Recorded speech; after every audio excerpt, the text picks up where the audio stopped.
This is Hashtag History, episode 145. I'm Leah. And I'm Rachel. And as most of you know, once a season, I pull my lazy ass together enough to research and write a single episode for you. This has always been a challenge for me, which I hope puts into perspective for you all how hard of a worker and a badass Rachel is doing the bulk of the work for our podcast and the research and everything. Mostly just stubborn and crazy. Yeah, yeah. That's fine. I'll I'm not accept going to it. disagree with you on that. I'm really excited because it's It's been, been it's been. How long since you've did an episode now? A long over a time. year. Like, I'm so excited. I always get so excited to be on this side of the mic, but I'm like extra, extra, extra excited because it's been so long. yeah, I'm a little nervy, but No, like, I'm so excited. yeah, we're all here for each other, right? Mm-hmm. Okay. With that, this week, well, I'm about to burp, excuse me.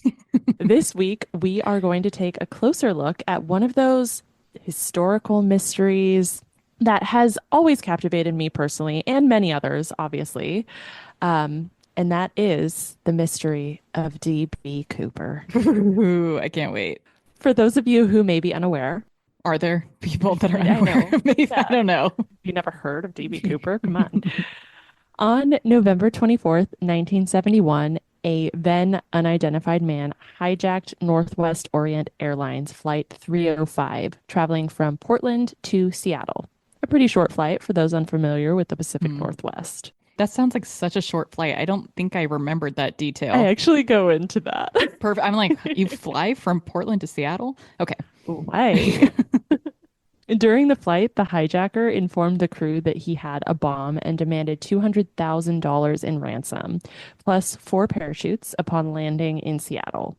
After landing in Seattle, the passengers were released, the money and parachutes were handed over, the plane was refueled, and the crew and the hijacker took off with a destination of Mexico City and a plan to stop in Reno to refuel again before traveling to Mexico City. However, the hijacker never made it to Mexico City, as about 30 minutes into the flight, he opened the door and parachuted into the night over southwestern Washington state forests. Oh my God. The hijacker was never seen or heard from again, and he was later dubbed D.B. Cooper by the media, but his true identity has not been discovered to this day. Or has it? Dun, dun, dun. The FBI has recently reopened this Hmm. case due to some newly surfaced evidence, and the case may finally be solved? Question mark. Yeah.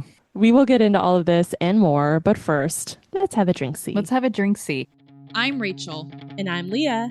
and this is Hashtag History, The podcast for both history nerds and history haters alike.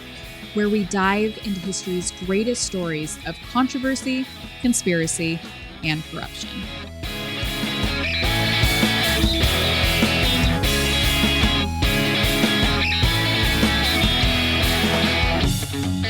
Do you see how blushing I am? I am so warm. Yeah. Yeah. Again, I'm so excited for this episode, not only because I always, like I said, love being on this side of the mic and hearing your take on things, but because even as you were talking right there, it's like I feel like DB Cooper is such a well-known historical mystery that I'm like, oh yeah, DB Cooper. But as you're saying things, I'm like, oh, I forgot that detail, or maybe never even knew that detail. Like, oh, Yeah, that it's one of those things where I feel like most people, including myself, know the general mm-hmm, like details of it, but like where it mm-hmm, happened and that sort of thing, those details I didn't yeah, know until I started researching it again. yeah, So, I'm really excited. Okay, so yeah. first and foremost, we must thank this entire season's cocktail sponsor, my sister Samantha. Thank you so much to Samantha for covering this whole season of cocktails. We really appreciate you. Yes, you are so generous. Really generous. Now, I selected this particular cocktail for this week because it's called the DB Cooper cocktail.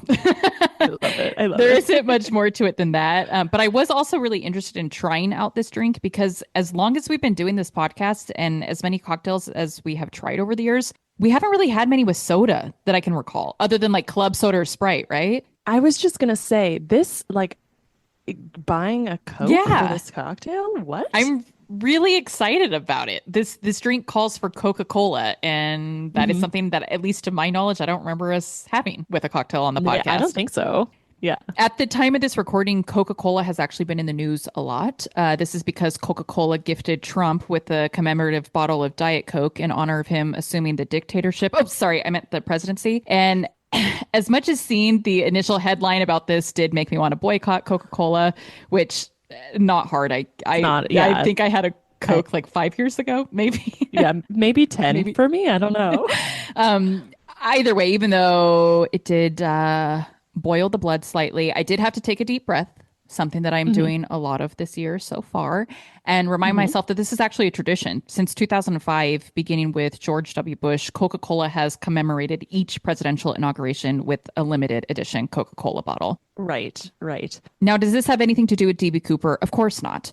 But since Coca-Cola is included in this cocktail, this is a history podcast, and I did find a presidential tie. There you go. And because the hottest topic on my mind these days is destroying the patriarchy, I just thought I would mention it. Okay, I'd like to just say that I actually did not buy name brand Coca-Cola, so I feel better about it. So thank you for participating in the boycott. Yeah, I feel Yeah. great. And I do not. I don't even know what to say. I contributed Right. to the patriarchy. Okay, well, this DB Cooper cocktail, it calls for 2 ounces of Coca-Cola, 1.75 ounces of gin. I was going to say longtime listeners of the podcast know I'm not a huge fan of gin, but really, Correct. whether you've been here for 3 seconds or 3 years, you know I'm not a huge fan of gin. But Right. I actually today have a very, very expensive bottle of gin that I was Oh, gifted. I bet you it'll be good. Exactly. I think Yeah. that's been one of the problems this whole time is I've bought bottom shelf gin. Yes. So I'm Yes. really excited actually Yes. to try the gin in this drink. I'm a little jealous because I definitely have New Amsterdam gin. Then I need to pour you like half of this bottle at some point because it's not going to get used unless I fall in love with it today. We'll see. Right, right, right, right. You never know. 0.25 ounces of fresh lime juice, one fresh rosemary sprig, and then ice and a fresh lime wheel as a garnish if you so choose. So when you're Hmm. making it in a glass, you muddle the rosemary and lime juice Was that really hard for you? to what? Muddling the rosemary? Actually, no. Oh my God. I like pushed it and I was like, this isn't doing Maybe anything. my rosemary was squishy. Maybe Mm. my rosemary is dying because and is going to give me food poisoning because normally I have that experience when I'm like muddling Yeah. stuff. I hate when a recipe calls for muddling. I'm like, oh God, it muddled beautifully Oh for my me. Did you goodness. mix the lime juice in with it? Hmm. Oh, okay. And say I felt like that kind of helped too, having some liquid in there. Mm. But yeah, so you do the muddling, which is varying degrees of difficulty, and then you top it with gin and Coca-Cola, stir it, garnish it with the lime wheel, garnish it with rosemary sprig, whatever you so desire. I did a rosemary sprig, but it fell in and now it's just part of the drink. Now it is part of the unmuddled. It's joining its unmuddled buddies in the Right. drink. Well, I'm really excited. It smells really good. It does smell good. I'm excited. Okay, cheersies. Cheers. Mm. Yeah, Hmm. this feels really fancy. Like I feel like I should be sitting at a bar. Well, I mean, your drink looks much better than mine does. You were like, it's so pretty. And I was like, It is. uh-huh. I saw you when I was like, it's beautiful. You looked at me in a lot of confusion. I was like, It's really it's a really beautiful drink, and it feels, even though there's half of it soda, it feels like really delicate and sophisticated. there's something about rosemary Hmm. that just feels sophisticated. Yeah, Yeah. elevates. Elevated. Yeah. Okay, what are your rankings, your thoughts? Oh boy. I'm gonna give this a 7.5. I'm gonna copy you again. I'm gonna say 7.5. I Oh love my the God. I love the like feel of it. The taste I like, but don't love. Okay. Yeah. I see it's the gin. Um, which I don't mind gin. And I actually, when I was putting it together, I was like, gin is very herbal, rosemary, Hmm. herb. Hmm. Hmm. And then I was like, Coke also has hints of herbiness or herbaceousness Yeah, to yeah, it. yeah. So it all It works blends for well. me. Yeah. I mean, no complaints over here, especially because this is your takeover episode, so I get to just sit here and sip this drink the entire time. Mm. Okay. Anyways, that was great. I applaud you. This one is very different than what we normally do, Yeah. but really good. It wasn't on purpose. It was the DB Cooper cocktail. But I so agree. This is not our typical thing, and I love it. Yeah. Okay. Let's begin with the details of this hijacking. On November 24th, 1971, a man carrying a black briefcase and brown paper bag bought a one-way ticket on Northwest Orient Airlines, which I don't believe exists anymore. It's called Orient Airlines. Come on. Flight 305, which was from Portland International Airport to Seattle Tacoma International Airport, also known as SeaTac, with cash. Also doesn't exist anymore. Yeah, what's that? Can you pay for tickets with cash? But yeah, what is cash? But most specifically in like airline. Yeah. He gave the name Dan Cooper. Cooper was later described by other passengers as a mid-40s white male wearing a business suit and black raincoat. So basically, if you listen to our last episode, he looked like the guys from the Apollo photo that I described earlier. Great. And I actually, maybe this comes up in your research, but I just Googled that date and it was one day before Thanksgiving in 1971. Oh, yeah, I didn't look up. I didn't know that. That's cool. Interesting. Okay, so I want Rachel to go ahead and describe. We have a photo here. Please describe this man. God. I feel like this receding is hairline. Yeah, receding hairline, could use an under eye cream. Yeah. No, it's really, honestly, this is a challenge. It's a nondescript white man, and I would put him in his early 40s, dark hair. That's all you really need. Okay, thank God. I'm like, he has two ears, two eyes, one nose. Yeah.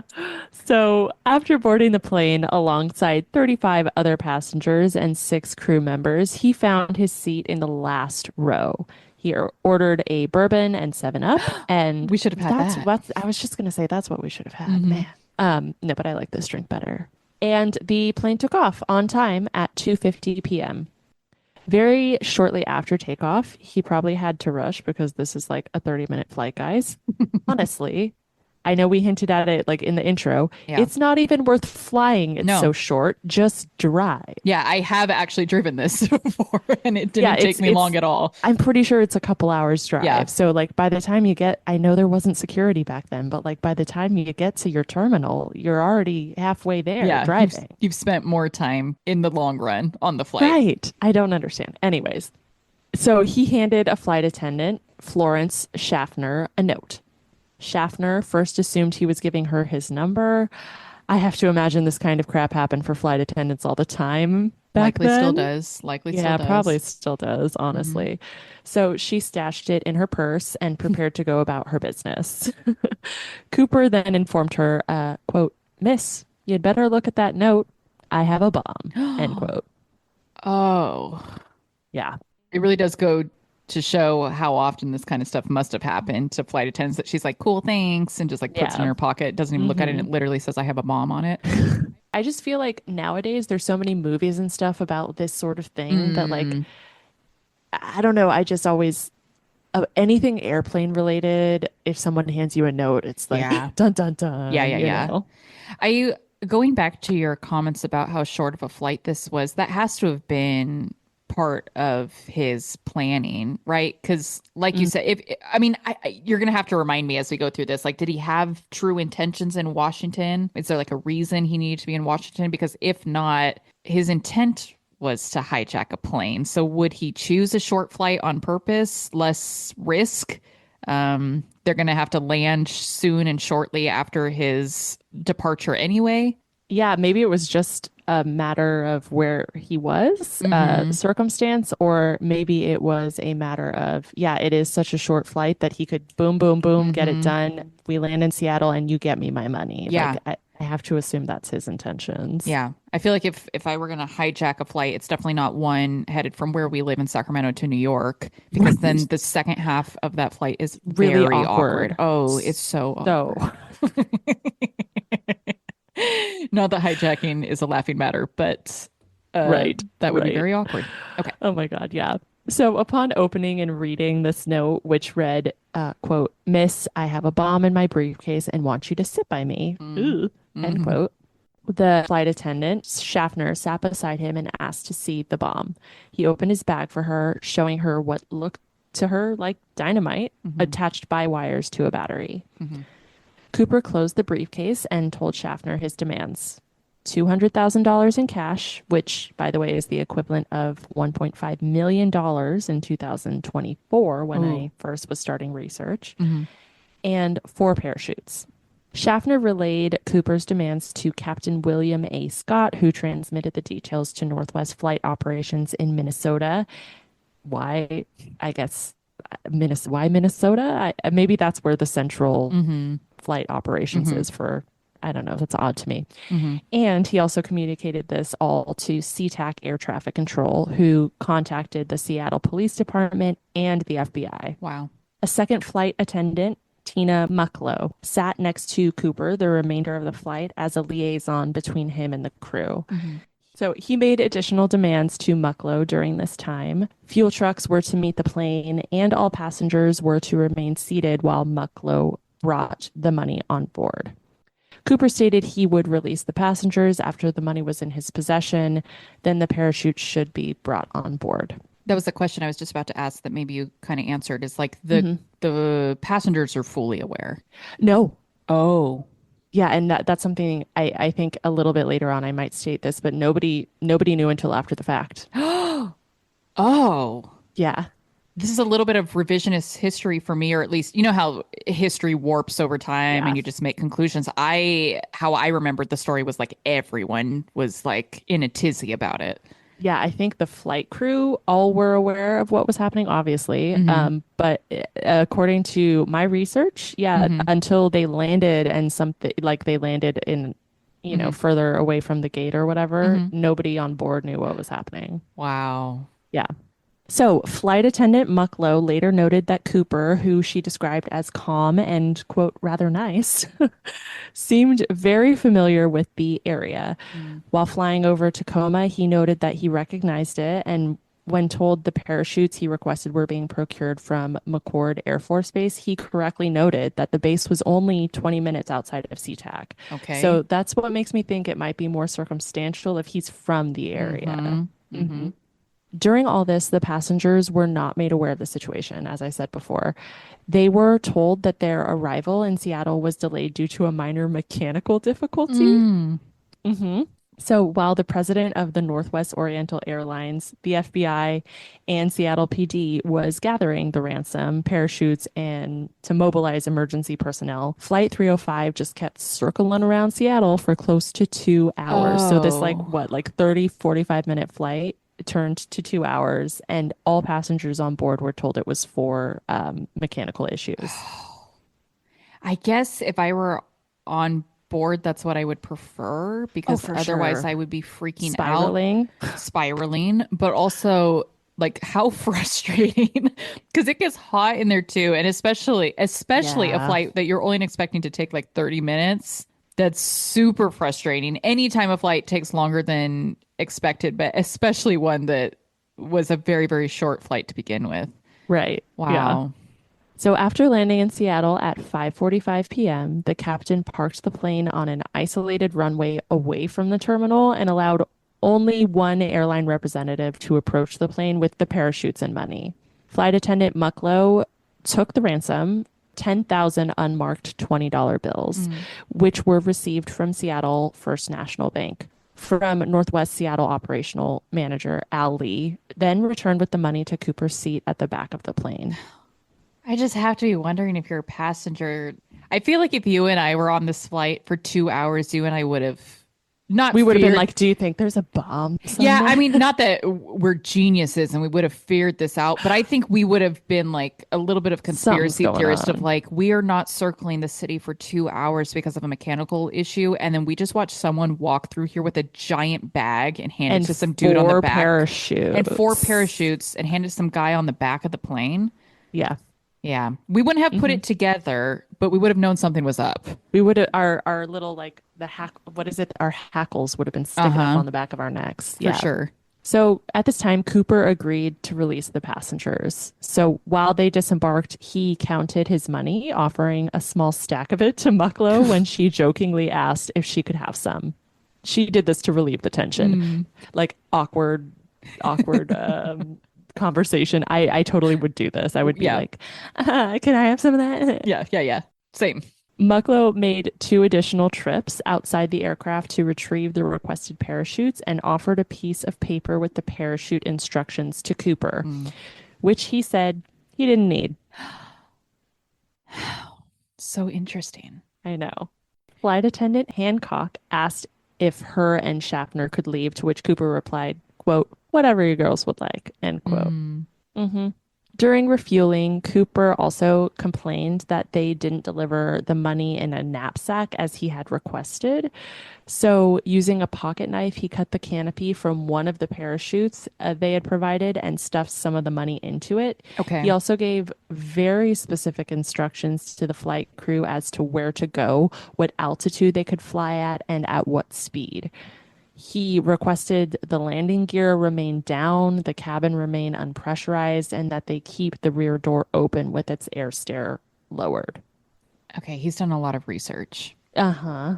or Yeah. is very experienced. Mm-hmm. Hmm. The plane finally was refueled and took off around 7:40 p.m. towards Reno to refuel again, with a final destination of Mexico City charted. Mm-hmm.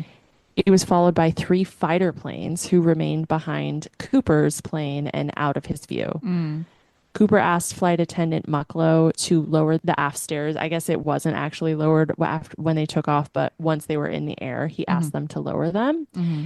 And when she refused, stating she was scared that she'd get sucked out, Mm-hmm. he just dismissed her to the cockpit and said he'd do it himself. What? Yeah.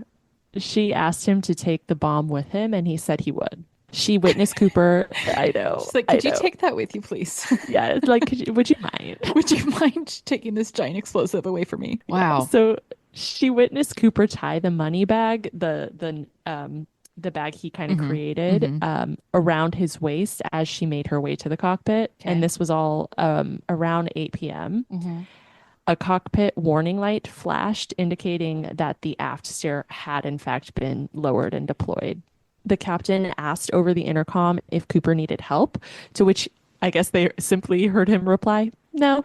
That makes me think of one of my daughters. She's a year and a half now, and that's one of her favorite words. And she says it exactly like that. She goes, no, no. Would you like blah, blah, blah? No. That's cute. I know it's probably annoying to you, but it's cute. At To this current moment, it's outsiders. still very cute. Okay. It's still very cute. Okay. Gosh, Yeah, what are your thoughts at this point? my thoughts are, I wish I were a psychologist to dive into my own brain of like how much history you actually know without remembering the details of it. Oh, Because yeah. so I would say like 80% of what you've told me so far was like, oh, It's different than I thought or than I pictured. either different than what I remember or I'm being reminded of things I've forgotten, which is just so interesting. The Yeah. other thoughts are that he has done an insane amount of research or is very Or is he's a, an a expert, professional, a an professional expert, in yeah. this field of Yeah. aircraft, which I think will tie a lot of clues into determining his identity. For sure. Yeah. Yeah. So the crew all remained in the cockpit the rest of the flight, unsure if Cooper was even still on board. They didn't know if he had jumped out or if he was still there. Okay, are passengers still on board? No, because they Okay, yeah, offloaded they in offloaded. Seattle. Okay. Yeah. So it's literally just the flight crew. Okay. And not even all of the stewardesses or the flight attendants. Only one flight attendant remained, and then I believe just two captains. Okay. So Did she get like hazard raise? pay or Oh a my God, raise? I hope so. They're like, you will be staying behind because you were 15 minutes late yesterday. Remember, Janice? Yeah. You came in 15 minutes late. So they landed in Reno, Tahoe National Airport at 11:02 p.m. with the aft staircase. It was still deployed. After FBI agents, state troopers, sheriff's deputies, and Reno police searched the plane, they confirmed Cooper was not on board and the bomb was nowhere to be found. So interesting. Yeah. Now let's talk investigation. This is where those conspiracy theories come into play, Hold on, let me right? get my tinfoil hat. Hold on. The FBI launched what would become one of the longest and most exhaustive investigations in its history, Mm, known internally as NORJAC, which were abbreviation for Northwest Hijacking. mm. They found 60 plus fingerprints, Cooper's black clip-on tie that he Clip had been on. wearing, right? An Maybe that was imposter. fake. And two of the four parachutes on board following the skyjacking. Which makes sense. He used one of them to Uh-huh. tie the For money money. and he Hmm. used another one to deploy. Exactly. Why he needed those other two? It's Yeah. not actually known. Yeah. The FBI interviewed locals named D. Cooper and over 800 more possible suspects between 1971 all the way to 1976, Mm, eliminating all but a dozen or so, mm. tracing the flight path and using the flight crew's descriptions of the events and times. They were able to narrow down the likely landing site of Cooper to the rugged forest terrain of Washington near Mount St. Helens. Hmm. So, of course, they searched the terrain on foot. They even used dogs. They knocked on doors of people who lived nearby and they found nothing, Oh, which isn't entirely surprising given the large search radius and the rugged terrain of the area. If you've ever been to Washington, it's yeah. mostly forest. Yeah, it's beautiful. Hmm. But yeah, mostly forest. Yeah. Several months after the incident, the FBI's prime suspect became Richard Floyd McCoy, who was a former military helicopter pilot who Mm. served in Vietnam. McCoy was arrested for a very similar hijacking, Oh. but he was eventually ruled out primarily because he did not match all of the descriptions that were given of Cooper. Hmm. So I want you to describe this next photo for us. I I'm laughing because I think I'm a very unreliable witness because I don't think you're unreliable at all. I think you're thinking the exact same thing okay. I am. Okay, because you were like, he's ruled out because he looks nothing like the DB Cooper profile. But I'm like, he looks the same.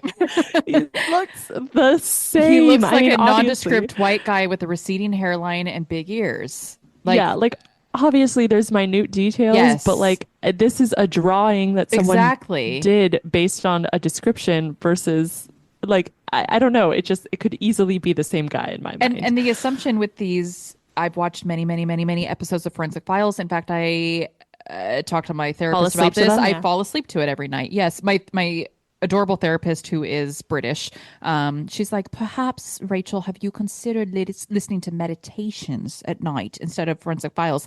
And I was Right. like, yeah, no, thank you. And she's like, Not okay. for me. Yeah, she's like, we'll work on that. Anyway, she's lovely. Uh, where was I going with that? Oh, having watched several episodes of Forensic Files, like Yeah. a profile, a drawing of a suspect is not entirely It's not a accurate. picture. It's not a picture. Yeah. Okay. I mean, I'm sure that the one flight attendant had a very good description of him. Like she was seated right next to him and was fearful for her life. So she probably was Right. analyzing every feature on his face. So I am sure that this is a really good drawing of him. Yeah. And also, but also there were multiple drawings done Mm, throughout the time and mm-hmm, like with various different like mm-hmm, changes, in the drawings. mm-hmm, But I also have to think like I believe a couple of the drawings were done by some of the passengers. And again, mm, the passengers weren't aware of yeah. was going on at the time. So it's hard for me to imagine like sitting next to someone on a plane that I don't speak to for Yeah. whatever 2 hours Mm-hmm, and then like being able to describe them without mm-hmm. like after the fact being told they had a bomb, I would be like, what did they look like again? Yes, You know with what I mean? with so much detail that you would be able to determine that Richard McCoy is definitely not DB Yeah. Cooper. Yeah. It's Okay. just is an odd decision. Hmm. But McCoy was eventually sentenced to 45 years in prison for that other hijacking Okay. that he was arrested for. And that hijacking happened a couple months after the DB Cooper incident. Mm. He later escaped prison Okay, well, that should not be an easy thing to do. in 1974, and he eluded the FBI for 3 months, but was caught and killed by an agent, Oh, actually. So another dead end, no pun intended. okay. I mean, I still have No pun intended, money on that guy. Yeah. Yeah. Many speculated that Cooper didn't survive. Mm, He was, after all, wearing a business suit, a raincoat, and loafers, yeah. jumping out of a plane at an altitude where winds were more than 200 miles per hour, with a parachute that couldn't be steered in a heavily remote and wooded area. Yeah. After almost a decade of dead ends, investigators received a break when in 1980, a boy actually found a decaying package containing $5,800 in $20 bills buried north of Portland so that it was within the range of where the flight was, I Yeah. guess. Hmm. The serial numbers were later found to match those of the ransom money. They were able to trace it back. Gosh, oh, that's so exciting. That break, like almost a decade later. Yeah. So I want you Wow. just if you want to describe Yeah, for yeah, our yeah. listeners this next photo we have. Yeah, this is a really neat picture. So it's just disintegrated bills, money. That yeah, they definitely look like they've been in the forest for 10 years. That is so fascinating that they Yeah. traced the serial numbers and determined that this was part of that batch of what was it, 200,000 that he Yeah, requested? 200,000, but it Hmm. was only 5,000, like Right. almost 6,000 of it. So that's Very another, odd. Yeah, yeah. yeah, it's not that yeah, that's so odd. It'd be one thing if, a ton of it fluttered out or something while he was descending But it or was like buried right. all together. Right. Yeah, that's so odd. So many questions. So many questions. So, following extensive efforts after this money was found, nothing further was discovered. Mm. However, this renewed the legend and Hmm. questions surrounding the mystery of DB Cooper, and it became the focus of many amateur sleuths hoping to discover something the FBI missed. It also became much more in like pop culture and Yeah. movies and that sort of thing. I always think of that movie Without a Paddle. Oh Yeah, which yeah. is like all about they're like going on this little mini adventure trying to find the DB Cooper money or whatever. I forgot about that movie. I watched it, I can remember in middle school at a sleepover. Yeah, no, it's one of those movies that it's just on it's on TV. Literally turn on the TV right now and I can pretty much guarantee this movie is playing somewhere. It's like probably on TBS, I'm gonna guess. But and then also I listened to Armchair Expert Oh yeah. podcast that one of the actors in that's his podcast. So Oh that wait, just makes me he's in think that of that. movie?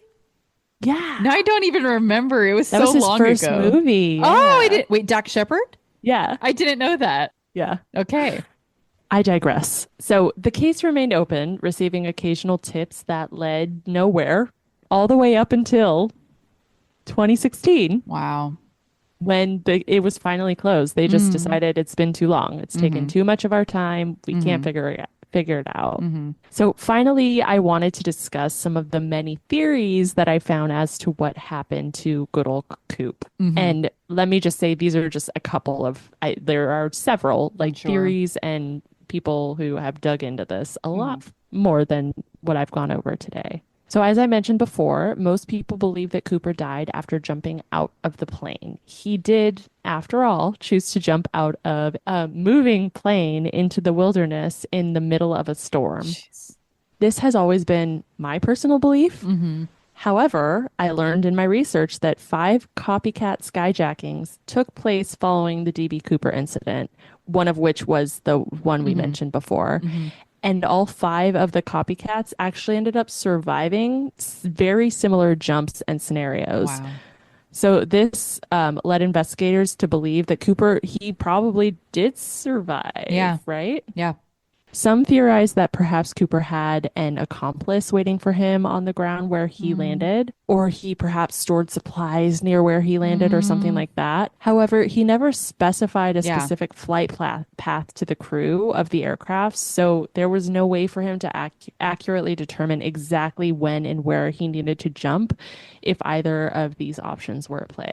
Yeah, I don't find that one likely at all because he wasn't even sure if the crew was for sure gonna drop the stairs Yeah, and when in and the flight that when. happened. Hmm. Also, I didn't mention this in my notes before, Hmm. but they were the ones that suggested, "Oh, we refuel in Reno because we're not going to Mm. make it." So like he didn't until they mentioned refueling in Reno, he didn't know they were flying to Reno first, Yeah, right? yeah. That one's definitely unlikely. And he Yeah. doesn't seem like the type that would have a partner anyway. Yeah.